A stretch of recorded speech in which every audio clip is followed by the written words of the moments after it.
Hola, nosotros les vamos a hablar sobre la introducción al estudio de la balanza de pagos y para eso es necesario definir ciertos conceptos. ¿Qué es la contabilidad nacional? Bueno, la contabilidad nacional es un sistema contable sistemático de la actividad económica que tiene lugar en un periodo determinado, por lo regular es de un año. Está formado por un sistema de cuentas que no solo cuantifican la actividad agregada, sino la actividad y relación entre los sectores institucionales y los sectores económicos, así como la interacción que hay en el resto del mundo. El sistema de cuentas nacionales está constituido por indicadores cuantitativos que, si bien son de vital importancia para la toma de decisiones por las autoridades correspondientes, no tienen como objetivo registrar datos cualitativos como lo sería la inflación. El estudio de la contabilidad nacional es importante porque se permite conocer la estructura de la producción de un país por ramas productivas, además del gasto gubernamental, familiar e institucional. Otro de los principales objetivos de la contabilidad nacional es contabilizar la producción durante periodos que permitan hacer comparaciones. Pero aquí surge un gran problema, ya que cada rama productiva produce diferentes unidades. Por ejemplo, hay ramas que producen toneladas de maíz, toneladas de frijol, barriles de petróleo. Entonces aquí surge un problema y este problema se resuelve cuando todo esto se contabiliza en la unidad monetaria de cada país, como en pesos y dólares. Así ya sería más fácil hacer las comparaciones. Ahora les voy a hablar sobre el ingreso nacional. El ingreso nacional es la suma durante un año de todos los ingresos de los nacionales, sin importar que este ingreso sea obtenido dentro o fuera de las fronteras del país. Otro elemento que se contabiliza aquí son los sueldos de los trabajadores, los beneficios que obtienen las empresas y los retornos que obtienen los dueños de las tierras. Ahora, el Producto Nacional. Al igual que el PIB, contabiliza la riqueza y es la suma monetaria computada a precios de mercado, solo de los bienes finales. Aquí hay algo muy importante. Solo bienes finales, no se contabilizan los bienes intermedios, ya que se contabilizarían doble, como surge con el ejemplo que todos conocemos del pan, que se contabilizaría la harina, el azúcar, el royal. No, solamente bienes finales, solamente bienes legales. Aquí no entra, por ejemplo, el narcotráfico.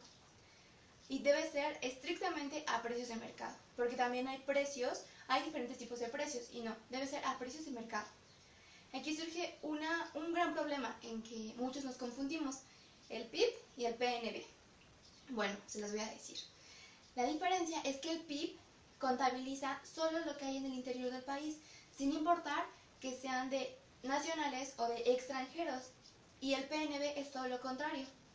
Contabiliza solamente lo de los nacionales, sin importar que se dé dentro o fuera del país. Bueno, ya mi compañera les hablará del resto. Mi nombre es Diana Rosas Ayala y en este apartado yo voy a explicar lo que son las cuentas con el exterior. Bien, hasta aquí tenemos que las transacciones de un país con el resto del mundo, ya sean tanto flujos comerciales como movimientos financieros, se resumen por medio de una serie de cuentas denominadas balanza de pagos. La balanza de pagos se compone de dos partes separadas por una línea, las denominadas cuentas por encima de la línea y por otra parte las cuentas por debajo de la línea. Dentro de las cuentas por encima de la línea vamos a encontrar lo que es la balanza por cuenta corriente. Y bien, aquí tenemos que la diferencia entre las exportaciones y las importaciones de bienes y servicios es lo que precisamente conocemos como balanza de cuenta corriente, y esto se puede expresar como cuenta corriente es igual a exportaciones menos importaciones. Aquí tenemos que cuando las exportaciones de un país son menores a las importaciones de dicho país, aquí tenemos un déficit por cuenta corriente. Sin embargo, cuando tenemos un superávit por cuenta corriente, queremos decir que las exportaciones de un país son superiores a las importaciones de dicho país. Aquí tenemos que la importancia de la cuenta corriente también radica en que esta mide la magnitud y el sentido del endeudamiento externo. Cuando las importaciones son mayores que las exportaciones, la cifra de sus compras al exterior es superior a la de sus ventas. Por ejemplo, dado que un país solo puede importar más que exportar, si se endeuda con el exterior por el valor de la diferencia, desde el momento en que registre un déficit en su cuenta corriente, su deuda exterior neta tiene que aumentar en una cifra equivalente a la de su déficit. Por otro lado, si un país registra un superávit por cuenta corriente, es decir, que sus exportaciones sean mayores a sus importaciones, quiere decir que está ingresando por sus exportaciones una cifra superior a la que está pagando por sus importaciones. Este país financiará el déficit comercial de sus socios comerciales prestándoles dinero. Y bien, hasta aquí tenemos los dos ejemplos de déficit y superávit por cuenta corriente. Cuando un país presenta un déficit por cuenta corriente, queremos decir que hay un endeudamiento con el exterior. Este país importa consumo presente y exporta consumo futuro. Hay una mayor cantidad de bienes y servicios de la que se produce y, por otro lado, cuando hay un superávit por cuenta corriente, la economía de este país no está utilizando la totalidad de su producción. Presenta un superávit al extranjero y decimos que está exportando consumo presente e importando consumo futuro.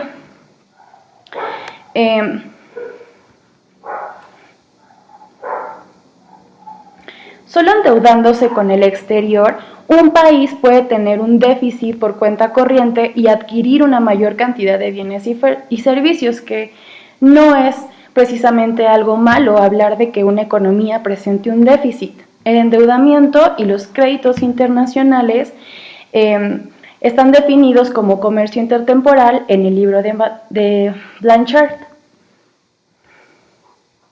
Y bien, por el lado de las cuentas por debajo de la línea tenemos la denominada cuenta de capital. La cuenta de capital registra fundamentalmente las transferencias de activos no realizadas en los mercados. Se denomina flujos netos de capital al aumento de las tenencias extranjeras de activos de un país menos la disminución de las tenencias de este país de activos extranjeros. Estos flujos netos de capital también se denominan balanza por cuenta de capital. Los flujos netos positivos de capital se llaman superávit por cuenta de capital y los flujos netos negativos de capital se llaman déficit por cuenta de capital, que es una metodología similar a la de la balanza por cuenta corriente. Otra de las cuentas por debajo de la línea es la denominada cuenta financiera. Las transacciones internacionales de activos llevados a cabo por bancos centrales son incluidas en esta llamada cuenta financiera. Cualquier transacción de un banco central en el mercado privado de divisas se denomina intervención oficial en el mercado de divisas. Una razón por la que las intervenciones oficiales son importantes es que el Banco Central las utiliza para alterar la cantidad de dinero en circulación. Un país tiene un déficit en su balanza de pagos cuando disminuyen sus reservas internacionales exteriores y se endeuda con otros bancos centrales. En el caso contrario, pues presenta un superávit. De igual forma, es una metodología similar a la cuenta de capital y a la cuenta corriente. Y bien, hasta aquí tenemos que las transacciones de bienes y servicios aparecen en la cuenta de la balanza de pagos, mientras que las ventas o compras de activos aparecen en la cuenta financiera. La cuenta de capital registra fundamentalmente las transferencias de activos no realizadas en los mercados. La suma de los saldos de la cuenta corriente y de capital debe ser igual al saldo de la cuenta financiera, o lo que llamamos los flujos financieros netos. Para hacer más claros todos estos conceptos, presentaré un ejemplo de la balanza de pagos de Reino Unido en el año 2008, medido en miles de millones de libras. Bien, en la imagen tenemos que las dos primeras líneas indican las exportaciones y las importaciones de bienes y servicios en Reino Unido. Recordemos que las exportaciones llevan a recibir pagos al resto del mundo y las importaciones, por su parte, llevan a realizar pagos al resto del mundo. En 2008, las importaciones fueron superiores a las exportaciones, lo que provocó en Reino Unido un déficit comercial de 37 millones de libras, que representa alrededor de un 8.4% de su PIB. Recordemos también que las exportaciones y las importaciones no son las únicas fuentes de pagos a y del resto del mundo. Los residentes británicos reciben renta procedente de inversiones por sus tenencias de activos extranjeros y los residentes extranjeros reciben renta procedente de inversiones por sus tenencias de activos británicos. En la imagen podemos ver que en 2008 la renta procedente de inversiones del resto del mundo fue de 263 millones de libras y la renta procedente de inversiones pagadas a los extranjeros fue de 236 millones, por lo que el saldo neto de la balanza fue de 27 millones. Por último, también hay que recordar que los países conceden y reciben ayuda exterior. Su valor neto se registra como transferencias netas recibidas. En 2008, según la imagen, estas fueron de menos 14 millones de libras. Esta cantidad es negativa ya que en 2008 Reino Unido fue, como ha venido siendo tradicionalmente, un donante neto de ayuda exterior. La suma de todos los pagos a y del resto del mundo es lo que denominamos balanza por cuenta corriente. Sumando todos los pagos a y del resto del mundo, en 2008, los pagos netos de Reino Unido al resto del mundo fueron iguales a 37 menos 27 más 14, tenemos un resultado de 24 millones de libras. En otras palabras, en 2008, Reino Unido incurrió en un déficit por cuenta corriente de 24 millones, lo que representa alrededor de un 5.4% de su PIB. Por el lado de las cuentas por debajo de la línea, tenemos la cuenta de capital. Aquí vamos a analizar que el hecho de que Reino Unido tuviera un déficit por cuenta corriente de 24 millones de libras en 2008 implicaría que este país tuvo que pedir prestados esos 24 millones de libras al resto del mundo. Es decir, que las tenencias extranjeras netas de activos británicos tuvieron que aumentar en ese momento en 24 millones. Las cifras por debajo de la línea a las que nos referimos en un principio describen cómo se consiguió este resultado. Veamos. La disminución de las tenencias extranjeras de activos británicos fue de 620 millones de libras. Es decir, los inversores extranjeros, ya sean inversores privados extranjeros, gobiernos extranjeros o bancos centrales extranjeros, vendieron acciones británicas, bonos británicos y otros activos británicos por valor de 620 millones de libras.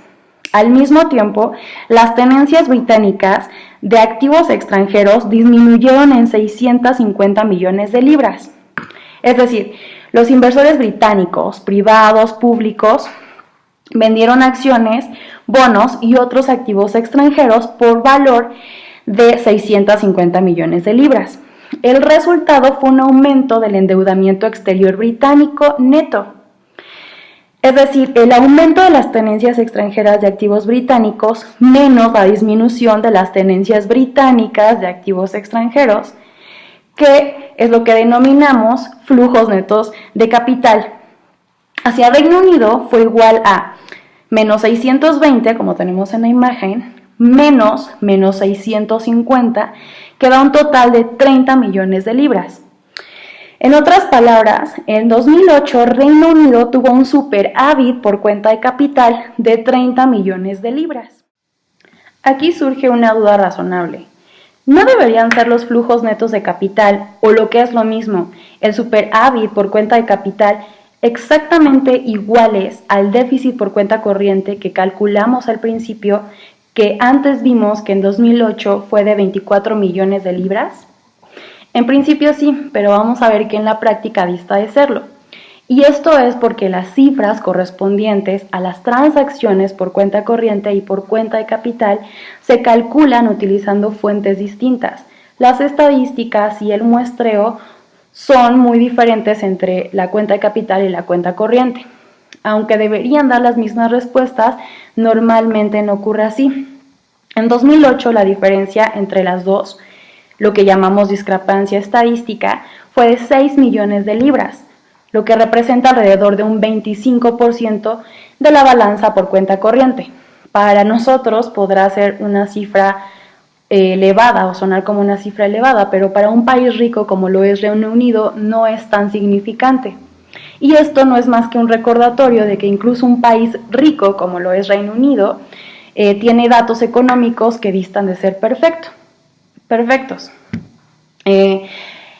Este problema de medición también se manifiesta de otra forma, es decir, vamos a poner un ejemplo de esta discrepancia estadística, y esto se da en la suma de los déficits por cuenta corriente de todos los países del mundo. O sea, estos deberían de dar igual a cero, es decir, el déficit de un país debería aparecer como un superávit en los demás países considerados en su conjunto si respetamos todo lo que venimos estudiando por detrás. Sin embargo, no es así en los datos. Si sumamos simplemente los déficits por cuenta corriente publicados en todos los países del mundo, pues parece que el mundo está incurriendo en un gran déficit por cuenta corriente y la respuesta no puede ser que estemos exportando a Marte menos de lo que estamos importando. Y por mi parte ha sido todo. Gracias. ¿Qué tal? A mí me tocó exponer el tema de metodología en la balanza de pagos. Es muy importante para este tema entender que todos los países actualmente funcionan como economías abiertas. ¿Qué quiere decir que sea una economía abierta? Quiere decir que un país mantiene relaciones comerciales con uno o varios países dependiendo de su capacidad productiva. El ser una economía abierta tiene grandes ventajas. Una de ellas es aumentar el bienestar de la población en general y otra muy importante es alcanzar un equilibrio macroeconómico. Estas transacciones de tipo comercial se registran en la balanza de pagos. Este documento es un documento contable, el cual se vale de 4 cuentas muy importantes. La cuenta corriente, que es la cuenta donde se registra las mercancías que transitan de un país a otro. La cuenta de capital es la cuenta donde se registra principalmente la inversión fija, y la cuenta financiera donde se registran las inversiones de corto plazo o también llamadas inversiones de cartera. El registro de transacciones se hace a partir del teorema de partida doble, donde un abono de un cargo corresponde a un abono.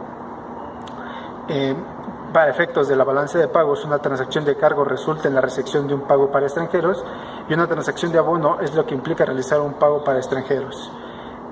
Dentro de la balanza de pagos podemos reconocer dos grandes flujos: el flujo real de la economía, que es el flujo donde está la economía física, por así decirlo, donde se encuentran las mercancías, los servicios y el intercambio, todos los mercados que existen dentro de una economía y que tienen que ver con las relaciones comerciales que tenemos hacia el extranjero.